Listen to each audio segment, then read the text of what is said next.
ഇന്ത്യയുൾപ്പെടെയുള്ള വൻകിട രാഷ്ട്രങ്ങളിൽ ലോകം ഉറ്റുനോക്കുന്നതാണ് അമേരിക്കൻ തിരഞ്ഞെടുപ്പ്. മുൻ പ്രസിഡന്റ് ഡൊണാൾഡ് ട്രംപ് കൂടി കളത്തിലിറങ്ങിയതോടെ ഇക്കുറി തിരഞ്ഞെടുപ്പ് തീ പാറുമെന്നുറപ്പാണ്.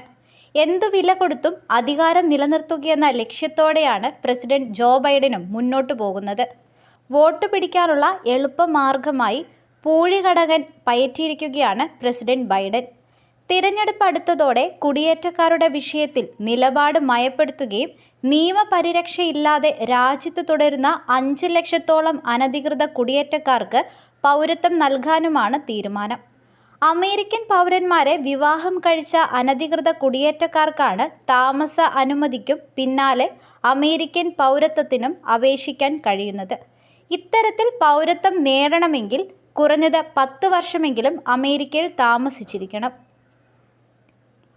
അപേക്ഷ അംഗീകരിച്ചാൽ ഗ്രീൻ കാർഡ് നേടാൻ 3 വർഷത്തെ സമയം അനുവദിക്കും. ഈ സമയത്ത് താൽക്കാലിക തൊഴിലനുമതി കരാറും നാടുകടത്തലിൽ നിന്ന് സംരക്ഷണവും ലഭിക്കും.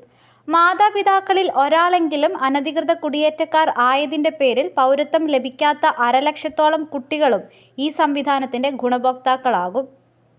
അതേസമയം അമേരിക്കൻ പൗരന്മാരെ വിവാഹം കഴിച്ചവരാണെങ്കിലും ജൂൺ 17 മുൻപ് രാജ്യത്ത് 10 വർഷം പൂർത്തിയാക്കാത്തവർക്ക് ഈ സൗകര്യം ലഭിക്കില്ല.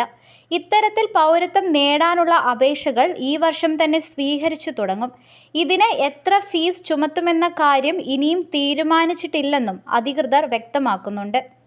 തീരുമാനത്തിനെതിരെ അമേരിക്കൻ മുൻ പ്രസിഡന്റും റിപ്പബ്ലിക്കൻ പാർട്ടിക്കാരനുമായ ഡൊണാൾഡ് ട്രംപ് രംഗത്തെത്തിയിട്ടുണ്ട്. തൻ്റെ മുൻഗാമികൾ കുടിയേറ്റക്കാരെക്കുറിച്ച് സമൂഹത്തിൽ ഭയം പടർത്തിയെന്ന് കഴിഞ്ഞ ദിവസം ബൈഡൻ ആരോപിച്ചിരുന്നു. ഇതിന് ശക്തമായ ഭാഷയിൽ തിരിച്ചടിച്ചിരിക്കുകയാണ് ട്രംപ്.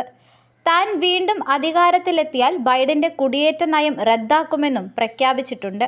അമേരിക്കൻ രക്തത്തെ മലിനീകരിക്കുന്ന അപകടകാരികളായ കുറ്റവാളികളാണ് കുടിയേറ്റക്കാരെന്നും എല്ലാവരെയും നാടുകടത്തണമെന്നുമാണ് ട്രംപിന്റെ ആവശ്യം.